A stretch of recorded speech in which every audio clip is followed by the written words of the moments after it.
अच्छे काम करते रहिए, चाहे लोग तारीफ करे या ना करे, क्योंकि आधी से ज्यादा दुनिया तो सोती रहती है और कुछ लोग इस दुनिया को बेहतरीन की ओर ले जा रहे होते हैं। नमस्कार, मैं अविनाश विश्वास स्वागत करता हूं आपको अपने चैनल मैथ्स माउंट में, और हम पढ़ रहे हैं लाभ और हानि। चलिए लाभ और हानि में कुछ नया प्रश्न सीखते हैं।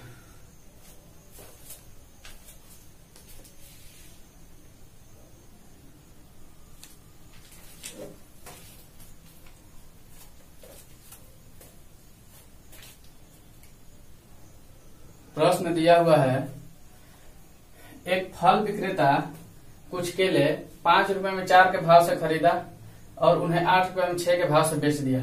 उसे कितने प्रतिशत का लाभ या हानि हुआ? ठीक है, इससे पहले के क्लास में हम एक प्रश्न पढ़े थे जिसमें दिया हुआ था कि ए रुपए में कोई वस्तु खरीदकर, ए रुपए में बी वस्तु खरीदकर बी वस्तु खरीदता था, अच्छा, और बी रुपया में ए वस्तु को बेच देता था, ए वस्तु को बेचता था। ठीक है, पिछला प्रश्न हम लोग इस तरह से पढ़े थे, जैसे कि 10 रुपया में 15 आम अगर खरीदा जाता है और 15 रुपया में 10 आम बेचा जाता था, एसपी था ये सीपी था।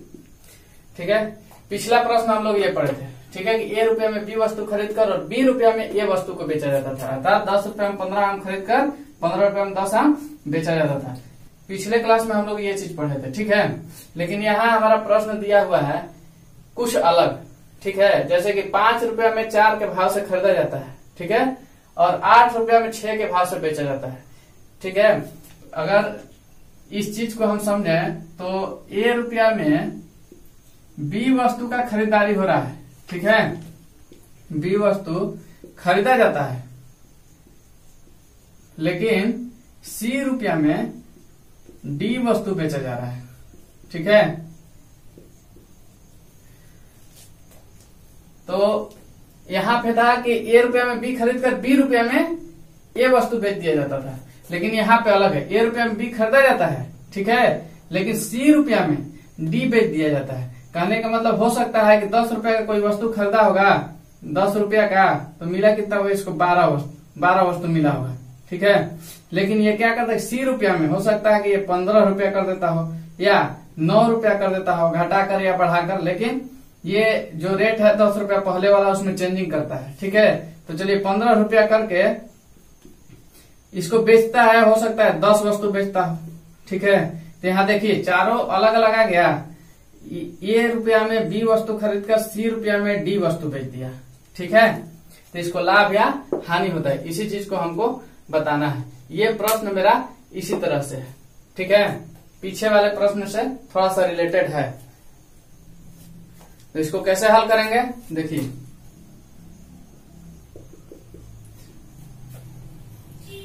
प्रतिशत लाभ या हानि बराबर फॉर्मूला होता है बीच वाली संख्याओं का गुणनफल माइनस किनारे वाली संख्याओं का गुणनफल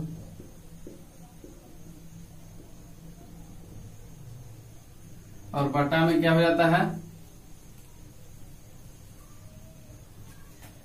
किनारे वाली संख्याओं का गुणनफल।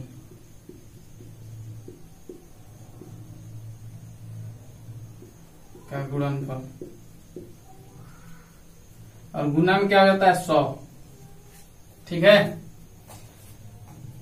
तो इसको हम हल कर लेंगे इस पे। अब देखिए, बीच वाली संख्याओं का गुणनफल माइनस किनारे वाली वस्तुओं की बीच वाली संख्याओं का गुणनफल माइनस किनारे वाली संख्याओं का गुणनफल, और बट्टा में किनारे वाली संख्याओं का गुणनफल गुना 100।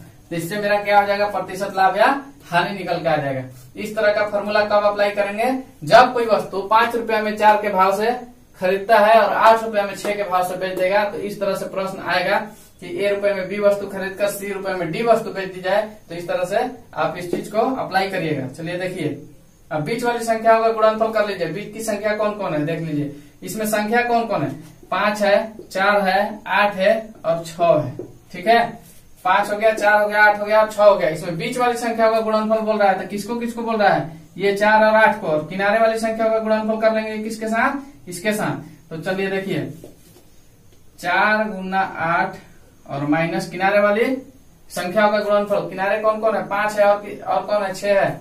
और 5 गुना 6 और बटा में क्या, किनारे वाली संख्याओं का गुणनफल अर्थात 5 गुना 6। और गुना में क्या करना है, हमको 100 से गुना करना है। अब चलिए इसको हल कर लीजिए। 8 चौका 32 और 5 छक्का 23 और नीचे में भी क्या आ जाएगा, 30 आ जाएगा। तो मेरा हो जाएगा यहाँ पे 32 माइनस 30 बट्टा में 30 गुना 100, यही हुआ। अब चलिए 32 में से 30 निकल गया तो 2 बट्टा में कितना, 30 और गुना में 100। ठीक है, अब यहाँ पे 1 0 से 1 0 काट लिए तो मेरा निकल के आ गया 20 बट्टा में 3 अर्थात 6 2 3 प्रतिशत। ये क्या हो गया, लाभ आ गया। इसको कितना प्रतिशत का लाभ होता है, 6.2 बट्टा में 3% का लाभ होता है। लाभ कैसे आ गया, क्योंकि मेरा मान जो है धनात्मक है, प्लस में है। अगर ऋणात्मक आ जाता, माइनस में आ जाता तो हम जानते कि इसको इतना प्रतिशत का हानि हो गया, लेकिन ये प्लस में है, इसलिए इसको 6.2 बट्टा में 3% का लाभ हो जाता है। ठीक है, यदि आपको कहीं भी लंबा सूत्र दिखे तो उसको 4 से 5 बार अपने मुंह से बोलिए। एक वे में लाइए, एक रास्ते में लाइए, जिससे आप एक सांस में बोल सकते हैं, तो उसको आप याद कर लेंगे, वो आपके माइंड में सेट हो जाता है। ठीक है, चलिए आगे का प्रश्न देखते हैं। प्रश्न दिया हुआ है, गणेश कुछ संतरे 25 रुपए में 20 के भाव से खरीद कर उन्हें 18 रुपए में 15 के भाव से बेच दिया। गणेश का प्रतिशत लाभ या हानि बताना है। ठीक है, सेम वही प्रश्न है, तो इसको कैसे बनाना है देखिए। प्रतिशत लाभ या हानि बराबर क्या फॉर्मूला है मेरा, कि बीच वाली संख्याओं का गुणनफल माइनस किनारे वाली संख्याओं का गुणनफल और बटा में किनारे वाली संख्याओं का गुणनफल और गुना में 100। ठीक है, तो चलिए प्रतिशत लाभ या हानि बराबर क्या कर लेंगे, बीच वाली संख्याओं का गुणनफल करिए। तो बीच वाली संख्याओं का गुणनफल करना है। बीच में कौन कौन है, 20 है और 18 है, 20 गुना 18 और माइनस किनारे वाली संख्याओं का गुणनफल अर्थात 25 का और 15 का, 25 गुना 15 और बटा में क्या हो जाएगा, किनारे वाली संख्याओं का गुणनफल, तो 25 गुना 15 और गुना में 100 दिया हुआ होगा। गुना में 100 बराबर में क्या हो जाएगा, अब देख लीजिए 20 में 18 से गुना कर लेंगे तो 360 हो जाएगा और माइनस। अब 15 में 25 से गुना कर लेंगे तो मेरा हो जाएगा 25 5 125 और 25 और 12 मिलकर के कितना हो जाएंगे 37 और बट्टा में 375 और गुना में 100। ठीक है, तो कितना आ रहा है निकल करके, ठीक है, माइनस 15 बटा 375 गुना 100। तो चलिए कितना बार में कट जाएगा, ये कट जाएगा 15 दूना 30 और 15 5 75, 25 बार में, और ये 25 चौका 100 4 बार में। अब देख लीजिए माइनस में 15 है इसलिए -4% मेरा आता है। अब -4% का मतलब क्या, इसको हानि हो रहा है। ठीक है, हानि प्रतिशत बराबर क्या हो जाएगा -4% अर्थात 4% का हानि हो रहा है इसको। ठीक है, तो हमसे पूछा जा रहा था कि गणेश का प्रतिशत लाभ या हानि बताए, तो गणेश को हानि होता है कितना प्रतिशत का, 4% का हानि हो जाता है। ठीक है, चलिए आगे देखिए प्रश्न देखेंगे। प्रश्न दिया हुआ किसी वस्तु को 24 रुपए में बेचने से उतने ही प्रतिशत लाभ होता है जितना वस्तु का क्रय मूल्य है, तो वस्तु का क्रय मूल्य ज्ञात करना है। ये प्रश्न कुछ नया प्रश्न है। ठीक है, इसके लिए एक सूत्र है जिस पर यह प्रश्न बन जाएगा, वस्तु का क्रय मूल्य जितना है उतना ही प्रतिशत का इसको लाभ हो रहा है 24 रुपए में बेचने से। प्रश्न समझिए कि 24 रुपए में बेचने से जितना प्रतिशत का लाभ होता है उतना ही वस्तु का क्रय मूल्य है, ठीक है, या कह सकते हैं कि प्रतिशत लाभ और क्रय मूल्य आपस में बराबर है, ठीक है। प्रतिशत लाभ में जितना आ जाएगा वही वस्तु का क्रय मूल्य होगा। प्रतिशत लाभ और क्रय मूल्य आपस में क्या है, बराबर है। तो इस तरह के प्रश्न को बनाने के लिए क्या करते हैं हम कि क्रय मूल्य बराबर 10 गुना √25 और प्लस विक्रय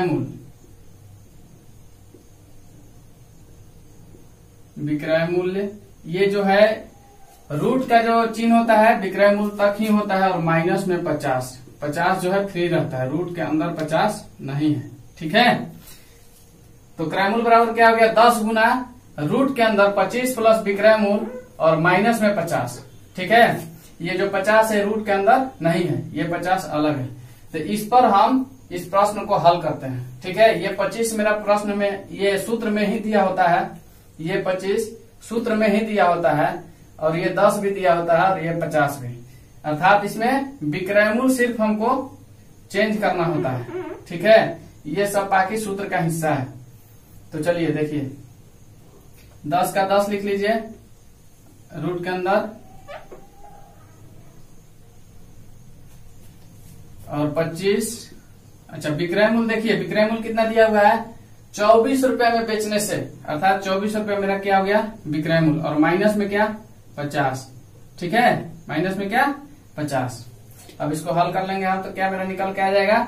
अब देखिए 10 और गुना ये रूट के अंदर कितना हो जाएगा 49 हो जाएगा, 49 हो जाएगा और माइनस में क्या हो जाएगा 50 हो जाएगा, ठीक है, और बराबर 10 गुना। अब चलिए इसको 49 का वर्ग कितना होता है 7, इसका वर्गमूल कितना निकल के आया 7 आया और माइनस में क्या 50, ठीक है। अब 70 माइनस 50 कर लेंगे हम तो क्या आ गया 20%, ठीक है। अब बताइए वस्तु का क्रय मूल्य जो निकल के आया क्या आ गया, प्रतिशत नहीं 20 रुपया, ठीक है। हम क्रय मूल्य ज्ञात कर रहे हैं तो क्रय मूल्य प्रतिशत में नहीं आता है, रुपया में आता है, इसलिए जो मेरा 20 निकल के आया क्या है 20 रुपया क्रय मूल्य हो गया, ठीक है। अब हाँ ये क्रय मूल्य और इसका लाभ दोनों बराबर है, 20% का लाभ भी हुआ होगा इसको बेचने से, ठीक है। आप चेक कर सकते हैं 20% का लाभ हुआ है कि नहीं हुआ है। वो कैसे चेक कर लेंगे, 24 रुपए एसपी हो गया, इसका सेलिंग प्राइस कितना है 24 रुपया और सीपी कितना है कॉस्ट ऑफ प्राइस अर्थात क्रय मूल्य कितना है 20 रुपया है। अब चलिए लाभ के लिए क्या करते हैं, विक्रय मूल्य में से क्रय मूल्य घटा लेते हैं, अर्थात 24 माइनस 20 कर लेंगे तो कितना आ जाएगा 4। ये क्या आ गया लाभ आ गया मेरा। अब लाभ प्रतिशत बराबर क्या होता है 4 लाभ गुना 100 और बट्टा में क्या क्रय मूल्य, तो लाभ की जगह 4 और क्रय मूल्य की जगह पे क्या 20, 4 पंजा 20 और 5 से ये 20, देख लीजिए 20% के बराबर आया, अर्थात क्रय मूल्य और लाभ इसका बराबर है, ठीक है। चलिए आगे देखते हैं। एक वस्तु को जब 21 रुपए में बेची जाती है तो उतने ही प्रतिशत की हानि होती है जितने में वस्तु खरीदी गई है, तो वस्तु का क्रय मूल्य हमको बताना है। पिछला प्रश्न में भी हमको क्रय मूल्य ज्ञात करना था और इसमें भी क्रय मूल्य ही बताना है, ठीक है। लेकिन उसमें उसको हानि नहीं हुआ था, उतना प्रतिशत का उसको लाभ हुआ था, ठीक है। और इसमें क्या हो रहा है हानि हो रहा है, देखिए यहाँ पे दिया हुआ कि हानि हो रहा है और उस प्रश्न में क्या हो रहा था लाभ हो रहा था, ठीक है। तो इसको हम कैसे बनाएंगे, अच्छा हानि और क्रय मूल्य आपस में क्या है बराबर है, प्रश्न में ये शर्त दिया हुआ है, ठीक है। तो चलिए देखते हैं क्रय मूल्य ज्ञात करने के लिए मेरा सूत्र क्या है। पिछले वाले प्रश्न में जो लाभ के लिए सूत्र था वही हानि के लिए भी हो जाएगा, ठीक है। उस प्रश्न में लाभ हुआ था तो उसमें भी अब यही सूत्र लगाए थे, बस थोड़ा सा चेंजिंग है, देख लीजिए कहाँ पे। अब 10 गुना रूट के अंदर 25 और यहाँ पे माइनस और विक्रय मूल्य और माइनस 50। अच्छा ये जो रूट है विक्रय मूल्य तक जाता है, 50 रूट के बाहर होता है। अच्छा उस प्रश्न में लाभ हुआ था तो हम 25 प्लस किए थे, 25 प्लस विक्रय मूल्य, लेकिन यहाँ पे हानि हो रहा है ना, तो जब हानि होगा तो 25 माइनस विक्रय मूल्य कर देंगे, ठीक है। तो चलिए आगे बनाते हैं इसको। 10 गुना रूट के अंदर 25 और माइनस विक्रय मूल्य कितना है इसका? 21 रुपया का है। 21 रुपया में बेचा जाता है और माइनस में 50। ये चीज लाभ वाले में भी था, माइनस में 50, इधर भी माइनस में 50। अब चलिए 10 गुना रूट के अंदर कितना आ जाएगा? रूट के अंदर कितना हो जाएगा? 4 हो जाएगा। ठीक है, 25 में से 21 गया तो 4 हो गया और माइनस में 50 हो गया। अब देखिए 10 गुना 2 हो जाएगा। 2 कहां से आया? 4 का वर्गमूल कितना होता है? 2 होता है और माइनस में 50। अब यहाँ पे 20 और माइनस 50 बराबर क्या? 30 रुपया। ठीक है, ये माइनस में आ रहा है तो हम क्रय मूल्य क्या कर लेंगे? क्रय मूल्य मेरा क्या है? 30 रुपया का है। क्रय मूल्य कितना का है? 30 रुपया का है। ठीक है, अच्छा इसका 2 आंसर देता है। ठीक है, अब हम ये देख लेंगे कि 30 रुपया का क्रय मूल्य हो गया तो 70 रुपया भी इसका आंसर 2 देता है। 30 और 70 दोनों हो सकता है। कैसे हो सकता है? जब एक आ जाएगा, ठीक है, तो उसको 100 में से घटा कर देखते हैं। 100 में से घटा कर देखते हैं कि कितना आता है। तो चलिए मेरा एक तो 30 रुपया का आया। ठीक है, तो अब 100 में से 30 को हम घटाएंगे, 100 में से 30 को घटा लेंगे तो 70 आ जाएगा। तो दूसरा आंसर मेरा ये 70 हो गया। बस इतना ही याद रखना है आपको कि इस तरह से जब हानि होता है, ठीक है, लाभ वाले में 2 आंसर नहीं होता है, सिर्फ हानि वाले में होता है। जब हानि हो रहा है तो इसमें 2 आंसर होगा। एक तो जो करेक्ट में आया, जैसे 30 आया मेरा, तो दूसरा कितना हो जाएगा? तो 70 हो जाएगा। 70 कहां से? तो 100 में से हम 30 को घटा लेते हैं। ठीक है, अर्थात कहने का मतलब है कि दोनों आंसर का योग 100 होना चाहिए। हम जो भी 2 उत्तर देंगे उसका कुल योग कितना होना चाहिए? 100 के बराबर होना चाहिए। अच्छा अब देख लीजिए, ये 30 आया है तो यहाँ पे हम 60 नहीं लिख सकते हैं। 60 लिख सकते हैं? नहीं लिख सकते। क्यों नहीं लिख सकते? क्योंकि 30 और 60 को हम जोड़ेंगे तो 90 आएगा।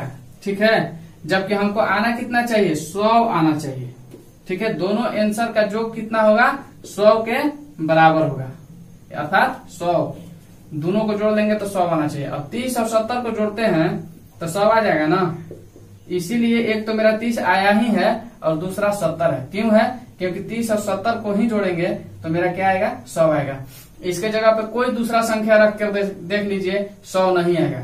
इसीलिए मेरा दूसरा आंसर क्या हो जाएगा? 100 ही होगा। ठीक है, तो इस तरह के प्रश्न में 2 आंसर देता है जब प्रश्न में हानि होता है तब। ठीक है, यहाँ साफ साफ आपको बोल देगा कि उतने ही प्रतिशत की हानि होती है जितने में वस्तु खरीदी गई थी।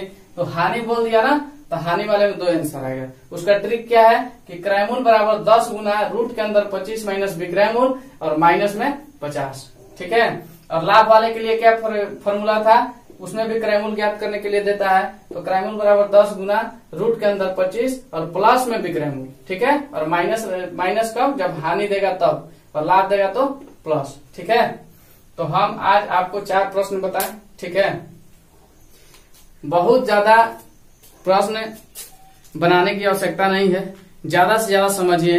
ये पहला बार है, पहला बार आप अगर सीख रहे हैं तो थोड़ा थोड़ा करके बेहतर तरीके से सीखिए। ठीक है, तो चलिए आज के लिए बस इतना ही। अब दीजिए मुझे इजाजत। तब तक के लिए धन्यवाद, और देखते रहिए मेरे साथ मैथ्स माउंट में लाभ और हानि। ठीक है, और हाँ, समझ में आता है तो लाइक, सब्सक्राइब और शेयर करना न भूलें। ठीक है।